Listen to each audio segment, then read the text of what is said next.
போன ஒரு வீடியோல எப்படி வந்து ஒரு ஜேம்ஸ் பாண்ட் படம் மாதிரி பங்களாதேஷ்ல சில நிகழ்வுகள் நடந்தது.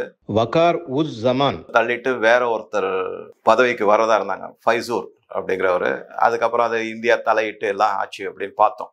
இது ஒரு பக்கம் நடந்து ஒரு மாதிரி சுமூகமா அந்த நிலைமையெல்லாம் வந்த உடனே ஒரு 3 நாளைக்கு முன்னாடி ஆஸ் யூஷுவல் இந்த யூஎஸ் டீப் ஸ்டேட் கேபிள்ஸ் அப்படின்லாம் அதில் வந்து நேரடியாகவே பேரே சொல்லலாம். ஏன்னா இப்பெல்லாம் ஓப்பனாகவே எல்லாருமே பேச ஆரம்பிச்சிட்டாங்க, இவங்க தான் அந்த ஆளுங்க அப்படிங்கிற மாதிரி. யார் அப்படின்னு பார்த்தீங்கன்னா ஜோ பைடன், அதுக்கப்புறம் Hillary Clinton, Barack Obama. Joe பைடனும் பராக் ஒபாமா முன்னாள் அதிபர், கிளின்டன் வந்து போட்டியிட்டாங்க, அப்புறம் செக்ரட்டரி ஆஃப் ஸ்டேட்டாக இருந்தாங்க. இவங்கெல்லாம் அந்த டீப் ஸ்டேட்டினுடைய முக்கியமான அங்கங்கள். இவங்க என்ன பண்ணியிருக்காங்க, எங்கேயாவது வந்து இந்தியாவுடைய தலையீடுனால யூனுஸை வெளியில அனுப்பிட்டு பங்களாதேஷ் பழையபடி எலெக்ஷன்லாம் வச்சு தங்களுக்கு வேண்டாத ஆள் வந்துருவாங்களோ அப்படின்னு ஒரு முன்னெடுப்புக்காக என்ன பண்ணிருக்காங்க, யுனைடெட் நேஷன் ஆர்கனைசேஷனோட ஜெனரல் செக்ரட்டரி ஆண்டனி குட்டர்ஸ் அவரை 3 நாளைக்கு நேரா வந்திருக்காரு. அவர் பாருங்க வேடிக்கை, யூனுஸை சந்திச்சு பேச்சுவார்த்தை நடத்திருக்காரு. யுஎன்ஓ வந்து பங்களாதேஷுக்கு அனைத்து விதமான சப்போர்ட்டும் செய்யும், நீங்க எந்த விதத்திலையும் கவலைப்பட வேண்டாம் அப்படிங்கிற மாதிரி. யுஎன்ஓ ஆட்டி படைக்கிறது வந்து டீப் ஸ்டேட்டு முக்கியமா ஒரு அங்கமா இருக்குங்கிறத நம்ம ஏற்கனவே ஒரு வீடியோல நான் சொல்லியிருக்கேன். இங்க குறிப்பா என்ன பார்க்க வேண்டியிருக்கு அப்படின்னா, ட்ரம்ப் வந்து பதவி ஏற்று ஒரு 15 நாளுக்குள்ளே சொன்னாரு. ஃபர்ஸ்ட் என்ன பண்ணாரு, இந்த WHO நான் பணம் கொடுக்க மாட்டேன், நிறுத்திட்டேன் அப்படின்னாரு. அதுக்கப்புறம் யுஎன்ஓக்குமே நான் கொடுக்க போறதில்ல, நான் ஒன்றும் கொடுக்க போறதில்ல. கிட்டத்தட்ட 20% மொத்த செலவுல யுஎன்ஓக்கு மொத்தம் எவ்வளவு செலவாகுதோ அதுல 20%லேருந்து 25% வந்து அமெரிக்கா மட்டும் கொடுத்துக்கிட்டு இருக்காங்க. நான் எதுக்கு கொடுக்கணும், மற்ற கண்ட்ரிலாம் கொடுக்கணும், அவங்க பண்ற தகாத செயல்களுக்கு நான் சப்போர்ட் பண்ண மாட்டேன் அப்படின்னு அந்த மாதிரி ஒரு ஸ்டாண்ட் எடுத்து அங்க கொடுக்க வேண்டிய பணத்தையும் அவர் நிறுத்திட்டாரு. ஆக மொத்தம் நமக்கு கிளியர் கட்டா ஏன் ட்ரம்ப் வந்து இந்த மாதிரி ஒரு அதிரடி ட்ரம்ப் இருக்காருல்ல, அவர் ஏன் இந்த மாதிரி அதிரடியான அறிவிப்புகள்லாம் செய்யறாருன்னா, எல்லாத்துலயும் இந்த டீப் ஸ்டேட் இருக்காங்க அப்படிங்கிறது நமக்கு வெட்ட வெளிச்சமா இப்ப ரொம்ப கிளியரா தெரிஞ்சு போயிடுச்சு. ஆக மொத்தம் இந்த டீப் ஸ்டேட்டினுடைய அங்கத்தினர்களான இந்த மூவர் இவங்க என்ன பண்ணிருக்காங்கன்னா, இந்த ஆண்டனி குட்ரஸை யூஎன் ஜெனரல் செக்ரட்டரி, நீ போய் பங்களாதேஷ்ல போய், அவங்களுக்கு ஒன்றும் பெரிய உத்தரவாதம் இதெல்லாம் ஒன்றும் கிடையாது. அங்க இப்ப என்ன ஆயிடுச்சுன்னா, இந்த ஒரு வாரமா வந்து திருப்பியும் வந்து அராஜகமும் போராட்டங்களும் கட்டவிழ்த்துப்பட்டு நிறைய கொலைகள் நடக்குது. மைனாரிட்டிஸ்னு சொல்லக்கூடிய ஹிந்துஸ், புத்திஸ்ட், கிறிஸ்டியன்ஸ் எல்லாரு மேலேயும், சீக்கியர்கள் எல்லாரு மேலேயும் பயங்கர தாக்குதல்கள்லாம் நடத்துறாங்க. பல பேர் இறந்து போயிருக்காங்க, கடைகள் சூறையாடப்பட்டன, அப்புறம் சொத்துக்கள் இல்லாம அழிக்கப்பட்டன, தீய வச்சு கொளுத்துறாங்க. இந்த மாதிரிலாம் நடந்துட்டு இருக்கு. அதை பத்தி இல்ல, இவங்களுக்கு வேண்டியது தான் ஆள் அங்க இருக்கணுங்கிறதுக்கு. அதுக்காகத்தான் யுஎன்ஓல இருந்து வந்திருக்காரு இந்த ஜெனரல் செக்ரட்டரி. வந்து பார்த்து எல்லாம் பேசிட்டு ஒரு 2 நாள் ட்ரிப் அவருடையது.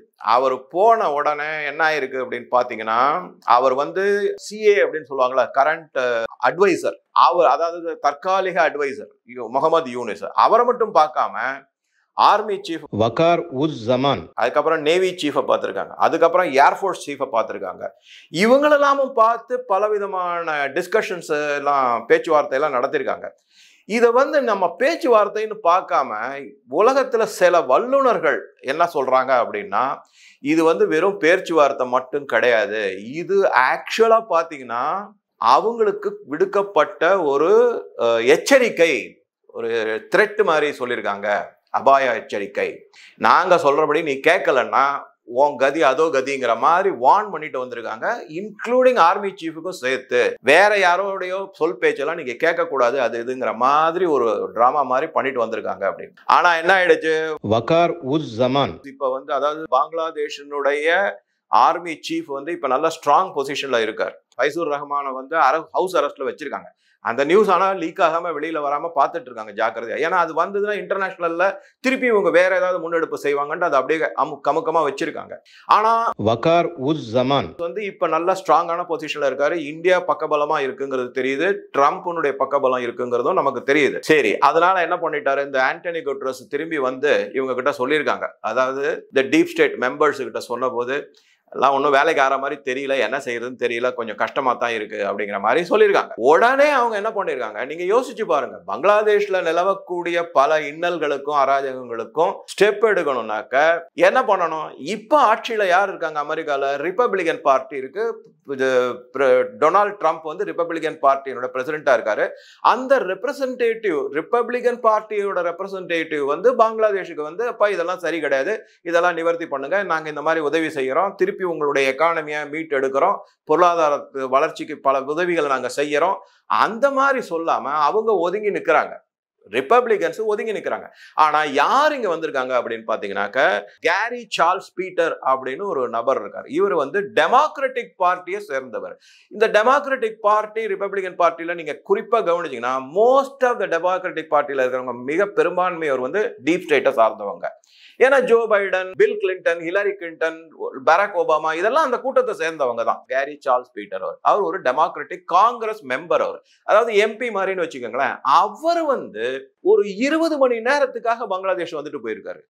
சர்ன்னு வந்தாரு பிளைட்ல, யூனுஸை பார்த்திருக்காரு, ராணுவ அதிகாரி வகார் உஸ் ஜமான் பார்த்திருக்காரு, ஏர்ஃபோர்ஸ் சீஃபை பார்த்திருக்காங்க, நேவி சீஃபை பார்த்திருக்காங்க, ஸ்ட்ரிக்ட் வார்னிங் கொடுக்குற மாதிரி வந்திருக்காங்க. ஏன் வெறும் 20 மணி நேரத்துக்காக அங்கேருந்து அமெரிக்காலேருந்து பங்களாதேஷ் வரைக்கும் ஃப்ளைட்டை பிடிச்சி வந்து எல்லாம் பேசிட்டு போயிருக்காங்க. இதுல இருந்து நமக்கு என்ன தெரியுது அப்படின்னா, பின்னாடி வந்து இந்த யூனுஸை விடக்கூடாது, நீ வந்து எப்படியாவது டைட்டா வச்சுக்கோ, இன்னும் அராஜகத்தை கட்டவிழ்த்து விடு, இந்தியாவுக்கு எதிராக செயல்படு அப்படின்னு அவரை தூண்டி விட்டு அவருக்கு வந்து மிகப்பெரிய ஒரு அச்சுறுத்தலையும் ஒரு எச்சரிக்கையும் கொடுத்துட்டு போயிருக்காங்க. அந்த மாதிரி தான் டவுட். ஏன்னா ஒரு 20 மணி நேரம் விசிட் அப்படின்னாக்கா அதுல எப்படி டவுட் வராம இருக்க முடியும் அப்படின்னு தான் பல பேர் எழுதியிருக்காங்க. அந்த இதெல்லாமும் நான் காமிக்கிறேன் உங்களுக்கு, வந்து சில விஷயங்கள் எல்லாமும் நம்ம பத்திரிகையில படிச்சதெல்லாம் காமிக்கலாம். அது ஒன்றும் இது கிடையாது. யார் யார் வந்துட்டு போயிருக்காங்க, Antony Guterres UN general secretary, இப்போ வந்து சார்ல்ஸ், அதுல வந்து டெமோக்ராட்டிக் எம்பி அவர் வந்துட்டு போயிருக்காரு. இதுக்கு நடுவுல இந்த கேரி பீட்டர் வந்து யூனுஸ் கிட்ட பேசும்போது சில தகவல்களை வந்து பத்திரிகைக்கு சொல்லியிருக்காரு. என்ன அப்படின்னா, நீங்க வந்து விரைவில் வந்து இது எலெக்ஷன் வைக்கணும் அப்படின்னு. அவர் உடனே யூனுஸ் வந்து ஆமா எலெக்ஷன்லாம் கண்டிப்பா, அதுவும் நல்ல முறையில வந்து அதாவது நியாயமான முறையில நேர்மையான முறையில எலெக்ஷன் வைக்கணும் அப்படின்னு கேரி சொன்னார். அதுக்கு யூனுஸ் ஆமா ஆமா கரெக்ட், நீங்க சொல்றது நியாயமான முறையிலையும் நேர்மையான முறையிலையும் எலெக்ஷன் வைப்போம் அப்படின்னு அவரு சொல்லு. இது என்ன சின்ன குழந்தைங்க ஏதோ நான் தரேன் நீ தர சரியா சரி அந்த மாதிரி ஒரு டயலாக். இதுக்கு நடுவுல யூனுஸ் வந்து ஒரு முக்கியமான விஷயத்த, குறிப்பா அந்த விஷயத்த கவனிங்க. அவர் என்ன சொல்லியிருக்காரு அப்படின்னா, ஜூலை சார்ட்டர் படி எலெக்ஷன் நடக்கும் அப்படிங்கிறாரு. ஜூலை சார்ட்டர் அப்படிங்கிறது இப்ப வரப்போற ஜூலைல ஒரு சார்ட்டர் ப்ரிப்பேர் பண்ண. இதை பத்தி நான் முன்னாடியே உங்ககிட்ட சொல்லியிருக்கேன். அதாவது யூனுஸ் வந்து தன்னுடைய ஆட்சிக்கு கீழே, அட்மினிஸ்ட்ரேஷனுக்கு கீழே ஒரு குழு அமைச்சிருக்காரு. அதுல நிறைய பேர் வந்து அடிப்படைவாதிகள் இருக்கக்கூடிய குழு. அவங்க கிட்ட வந்து அரசியல் அமைப்பு சட்டத்தையே பங்களாதேஷனுடையதை நம்ம திருத்தி மாற்றி அமைக்கணும், அதுக்கு நீங்க வழிமுறைகள்லாம் சொல்லுங்க, எப்படி எல்லாம் செய்யலாம்னு அந்த வீடியோல நான் சொல்லியிருக்கேன். உங்க நீங்க கவனமா அதை ரீகலெக்ட் பண்ணி பார்க்கலாம். என்ன அப்படின்னா, ஷரியா லா வேணும் ஃபர்ஸ்ட் பாயிண்ட். அதாவது இஸ்லாமிக் முறைப்படியான சட்டத்திட்டங்கள் கொண்டு வரணும். அது ரெண்டாவது வந்து என்ன சொல்லியிருக்காரு அப்படின்னு பாத்தீங்கன்னா, இது ரொம்ப முக்கியம், செக்யூலர் அப்படிங்கிற வார்த்தையே இருக்கக்கூடாது அப்படிங்கிற மாதிரி சொல்லியிருக்காங்க.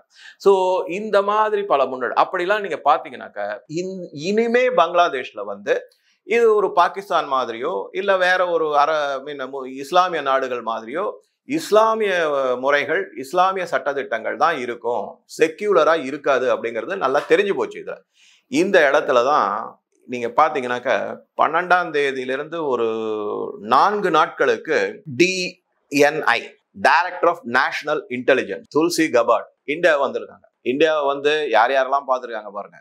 வெளியுறவுத்துறை அமைச்சர் ஜெய்சங்கரை பார்த்துருக்காங்க. மோடி அவர்களோட பயங்கரமா அளவுல இருக்காங்க. மோடியை வந்து அவருக்கு வந்து திரிவேணி சங்கமத்துல நடந்த மகா கும்ப அந்த புனித நீரை வந்து அவருக்கு ஒரு இது மாதிரி கொடுத்துருக்காங்க. அதை தவிர ருத்ராட்ச மாலை வேற கொடுத்துருக்காரு. அதுக்கப்புறம் பல பேச்சுவார் இதெல்லாம் இந்த வெளியில இந்த மாதிரி சொல்றேன் இல்லையா, புனித நீர் கொடுத்தாங்க, ருத்ராட்ச மாலை, இதெல்லாம் வந்து பப்ளிக்கு பிளேயிங் டு த கேலரினா. ஆனா உள்ளுக்குள்ள என்ன பேசுவாங்க அப்படிங்கிறது தான் நமக்கு முக்கியம். அந்த மாதிரி பார்க்கும்போது குறிப்பா பங்களாதேஷை பத்தி துல்சி கபாட் நிறைய பேசியிருக்காங்க.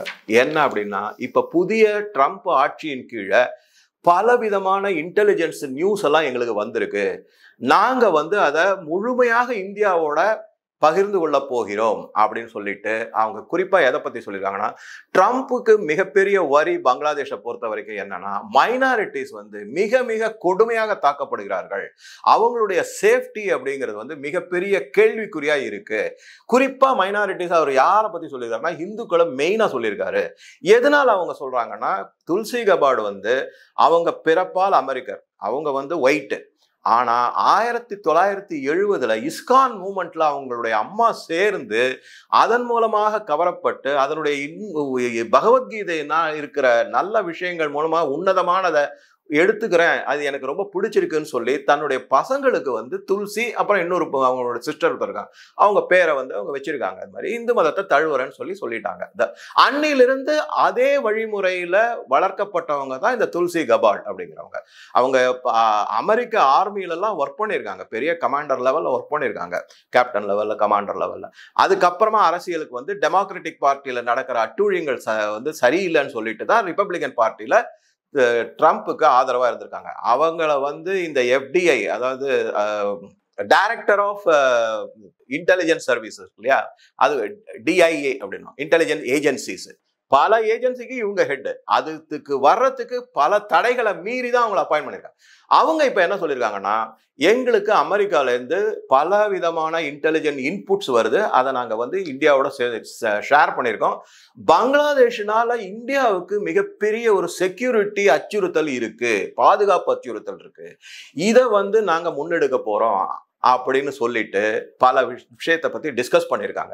இந்தியா வந்திருக்கிற துல்சி கபார்டு வந்து சில மீட்டிங்ல எல்லாம் கலந்துட்டு இருக்காங்க. அந்த மாதிரி மீட்டிங்ல அவர் பேசுறதுக்கு முன்னாடி ஆரம்பத்துல சொன்ன வார்த்தை என்னன்னா, ஜெய் ஸ்ரீ கிருஷ்ணா அப்படிங்கிற வார்த்தை தான்.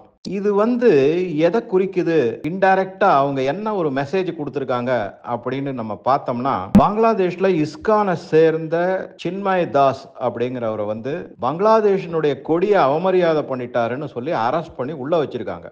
அவருக்கு வாதாட வக்கீல்களும் யாரும் வரமாட்டேங்கிறாங்க, அவர் ரொம்ப சங்கடத்துல இருக்காரு. இதெல்லாம் இந்த மாதிரி ஜெய் ஸ்ரீ கிருஷ்ணான்னு துல்சி கபார்டு சொன்னது கூட ஒரு இன்டைரக்ட் வார்னிங் அப்படின்னு எடுத்துக்கலாம். ஏன்னா இஸ்கான் மூலமா தான் அவங்க இந்து மத கோட்பாடுகளை கையில் எடுத்திருக்காங்க, அதை சார்ந்து இருக்காங்க.